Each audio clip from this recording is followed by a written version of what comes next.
अच्छा, तो जब मैंने स्टूडियो शुरू किया तो उस समय भी लोगों को लगता था पता नहीं ये क्या पागलपन है, क्या बेवकूफ़ी है कि स्टूडियो, अब इसमें क्या है, क्या इसमें भविष्य होगा, क्या इसमें कमाएंगे, क्या क्या होगा। बहुत सारी समस्याएं और शंकाएं लोगों ने पैदा की, लेकिन सारी शंकाओं को निर्मूल करते हुए जी, मैं चरिव्यति में विश्वास किया मैंने, बिल्कुल। और एकला चलो। आपने लिखा भी है, चल पड़ा मैं, जो किया मैंने किया, जो मन में आया वो पढ़ा और जो मन में आया वो गाया। हाँ, रुका भी नहीं मैं। हाँ, बीच में व्यवधान तो सभी जगह आते हैं, और व्यवधान यदि ना हो जी, तो आदमी उन्मुक्त होकर अपने आप को भूल जाता है, अपने आप को बहुत बड़ा समझने लगता है। जैसे आपका स्मूथ रोड होता है तो उसके ऊपर स्पीड ब्रेकर इसलिए बनाए जाते हैं कि आप सचेत हो जाएं कि भाई आगे कुछ, हाँ, कि आप सावधानी घटी और दुर्घटना घटी। तो वो स्थिति थी। तो इसके बाद अच्छा लगा कि इस प्रकार के अवरोधों ने मुझे हर पल और ज़्यादा बेहतर और मजबूत होने में मदद की। क्या बात है, बहुत अच्छी बात है। ये अमूमन ये बहुत कम लोग इस बात को समझते हैं, नहीं तो लोग डर जाते हैं, घबरा जाते हैं कि अरे आई एम अ फेलियर, तो फिर मैं क्या करूं। लेकिन वो डर के फिर वो गलत कदम उठा लेते हैं या जो भी होता हो। लेकिन आपने इन सभी हमारे सभी श्रोताओं को आपने बता दिया कि जीवन में हारना नहीं, हराना है। बिल्कुल, हार आपको पहनना है फूलों की माला, लेकिन हार को गले नहीं लगाना है। तो दोस्तों, विमल भंडारी जी से ये बातचीत हमारी जारी रहेगी। विमल जी का आपसे एक सवाल है कि जब आपने काम शुरू किया तो जाहिर सी बात है आपने अपनी आर्थिक स्थिति आपकी उतनी मजबूत नहीं हुई जी। तो आर्थिक स्थिति मजबूत ना होकर भी आपने अपना स्टूडियो बनाया, सब कुछ किया, तो आपको कई मुश्किलें तो आई होंगी आपके पास, तो उसके बारे में कुछ हमको श्रोताओं को बताएं। देखिए, आज की तारीख में 3 बातें बहुत महत्वपूर्ण हैं जी, तन, मन और धन। क्या बात है, बिल्कुल ठीक बात है। बिना धन के किसी भी अच्छे काम को बेहतर करने में तकलीफें बहुत आती हैं। जी, तन से आप कितने भी समर्थ हो, लेकिन मन यदि आपका उस बात के लिए समर्थ नहीं है, तैयार नहीं है, जी, तो उस समय भी आपको बहुत सारी तकलीफें आती हैं। बिल्कुल ठीक बात है तो सबसे पहले मैंने अपने आप को मन से मजबूत किया कि मुझे ये करना है। ठीक बात है। इसके बाद फिर मैंने अपना पूरा तन, पूरा शारीरिक बल उसमें लगा दिया आत्मविश्वास के साथ। और जब शारीरिक बल लग गया तो जब मन और तन दोनों एकाकार हो जाते हैं तो फिर धन की कमी होने का कोई सवाल ही नहीं उठता। फिर वो ईश्वर के हाथ में है। हाँ, क्योंकि मेहनत का फिर प्रतिफल देना भाई ईश्वर देखता ही है। ईश्वर देखता ही है कि मेरा जो शिष्य है या मेरा जो बेटा है वो मन से और उससे बड़ा है। तो लेकिन ये जो रिकॉर्डिंग स्टूडियो वाली जो बात जो आपने बताई कि यू आर द, मैं कह सकता हूँ कि Vimal Bhandari ji is a pioneer in Bhopal for starting studio technology, right. जैसे कि इन्होंने कहा कि पहले लोग बम्बई दिल्ली की तरफ रुख करते थे, तो उन्होंने उनका रुख को रोक कर भोपाल तक लेकर आया। तो ये लेकिन ये आपके दिमाग में आई कैसे कि मेरे को रिकॉर्डिंग स्टूडियो डालना है? देखिए, कुछ संयोग खुद ब खुद जुड़ते चले गए जी। 1978 में पहली बार मैं ऑल इंडिया रेडियो में बतौर कवि रचना पढ़ने गया था। अच्छा, काव्य पाठ करना। ओके। फिर 1978 से लेकर कॉलेज लाइफ तक 1981 तक जी पूरी तरह वहाँ पर कवि गोष्ठियों में पार्टिसिपेट करता रहा, राइट। कहानी पढ़ता रहा जी। तो मुझे मौके मिलते रहे, बुकिंग मिलती थी, चले जाते थे।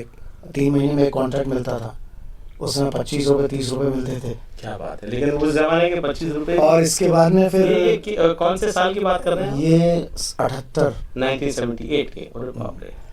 81 में आप भी हमारे साथ कॉलेज में रहे हैं तो आपको भी मालूम है कि ये मेरा बहुत बड़ा सौभाग्य था श्रोताओं कि मैं विमल भंडारी जी के साथ हमने कई प्रोग्राम शेयर भी किए हैं। और मुझे आज भी याद है कि हमने इंटर कॉलेज कव्वाली कंपटीशन हुआ था, तो उसमें हम और विमल भाई और हमारी टीम थी, और इंटर कॉलेज में हम लोग 2nd प्राइज लेकर निकले थे। तो आज बड़ा अच्छा लग रहा है विमल भाई से वापस पुरानी बातों को लेके आने से। फिर 1981 में युवाणी के ऑडिशंस हुए जी। तो वहाँ पर जो अनाउंसर्स थे उन्होंने कहा कि तुम युवाणी में कोशिश करो जी। तो पहले ही प्रयास में मुझे सफलता मिली। बहुत अच्छी बात। 1981 में मैं युवाणी कार्यक्रम में एज ए कंपेयर वहाँ जुड़ गया। ओके। फिर 1987-88 तक जी युवाणी किया, और युवाणी करने के बाद में फिर प्राइमरी चैनल में आकाशवाणी भोपाल में जी अनाउंसर्स की रिक्वायरमेंट हुई जी कैजुअल, जी जी। तो उसमें फिर भाग लिया, तो पहले प्रयास में उसमें भी पास हुआ। क्या बात है, क्या बात है। फिर 1987 से लेकर 1917 तक 2017 तक 1987 से लेकर 2017 तक ये जी 3 साल जी, पहले 30 साल तक हाँ मैं पैनल पर रहकर एज ए अनाउंसर बहुत अच्छे अच्छे प्रोग्राम्स किए, इंटरव्यूज़ किए, संगीत के कार्यक्रम प्रस्तुत किए। पूरा वातावरण में ही आकाशवाणी का जब देखा, वहाँ पर स्टूडियो देखा था, जी जी तो 1987 में से लेके 90 तक 3 साल ये सोचने में लग गया कि स्टूडियो बनाया जा सकता है, जी। एक शुरुआत की जा सकती है। तो रेडियो के जो संस्कार थे, रेडियो का भाषा का प्रवाह, रेडियो की भाषा की मर्यादा, क्या बात। रेडियो में बोलचाल का सलीका, जी, शब्दों का उच्चारण, और फिर अच्छे जो गुरु मिल जाते हैं वहाँ पर भी, तो उनका मार्गदर्शन, ठीक बात, कुल मिलाकर इसने इस बात में बहुत मदद की कि मैं एक स्टूडियो बना सका। ठीक बात है। और उस समय कैसेट का ज़माना था, तो कैसेट पर ही रिकॉर्डिंग हुआ करती थी सब कुछ। क्या बात है, बहुत अच्छी बात है। धीरे धीरे धीरे धीरे शुरू के कुछ प्रोजेक्ट बिगड़े, कुछ सुधरे, कुछ बिगड़े, कुछ सुधरे। ठीक बात है। फिर बाद में धीरे धीरे स्थिति ऐसी निर्मित हो गई कि भगवान ने कुछ ऐसा हुनर दे दिया कि कानों से संगीत सुन सुन के संगीत की प्रतिभा भी अंदर आ गई, लेखन की शक्ति भी अंदर आ गई, बोलने की शक्ति तो आकाशवाणी ने दे ही दी थी। आपको, बिल्कुल ठीक। तो कोई आप जैसा आपने कहा कि मैंने कई सारे कार्यक्रम किए, तो कोई ऐसा कार्यक्रम है जो आपके जहन में आ रहा हो कि जिसको करने के बाद आपको लगा कि यार मजा आ गया बस? आकाशवाणी में गीत सागर कार्यक्रम बहुत प्रसिद्ध हुआ जी।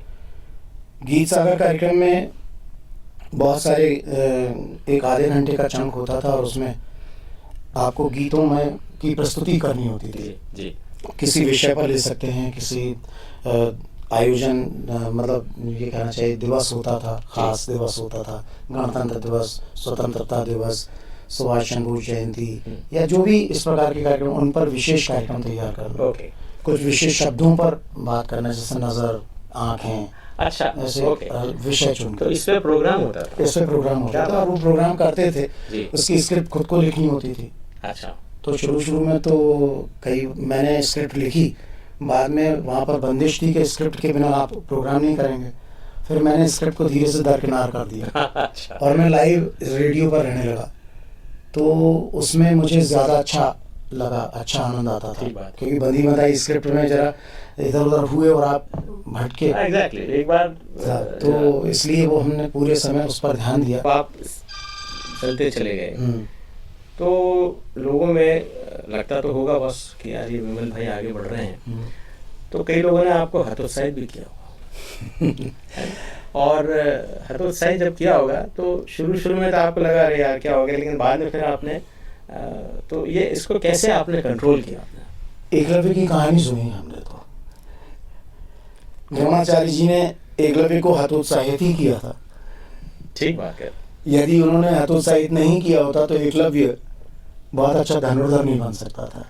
हाँ, तो मतलब मैं कहूँ कि अमूमन ऐसे लोग कहते हैं जब आपके ऊपर कोई पत्थर फेंके तो आप पर डिपेंड करता है कि उस पत्थर को आप या तो मूर्ति में तब्दील कर लें या उसकी दीवार बना लें। जी। संस्कृति